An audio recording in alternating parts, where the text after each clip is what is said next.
आवे ना निंदिया उड़ेला हवाई, करे नाही काम कौनो सुई दवाई। आवे ना निंदिया उड़ेला हवाई, करे नाही काम कौनो सुई दवाई। हर नजरिए से सब कुछ कहा जाला, जब के हु दिल में समा जाला, जब के हु दिल में समा जाला, जब के हु दिल में समा जाला, जब के हु दिल में समा जाला। कितना अच्छा मौसम बा। और ये मौसम है, सावन तो ख़त्म हो गई भोलेनाथ के, मगर लास्ट जे कहल जाला ना कि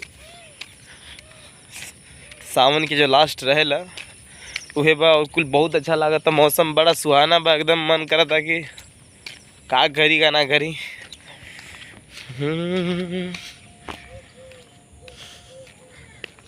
धड़कन में सांस बन के समा जा, आरज़ूई हमार बा।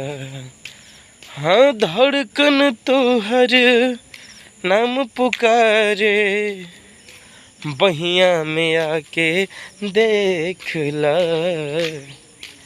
अखिया में बाटे प्यार कितना, ला ला ला ला ला ला।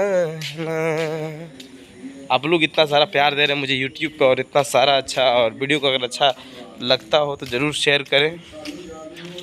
तब तक के लिए आप सभी को दिल से थैंक यू और अलविदा। और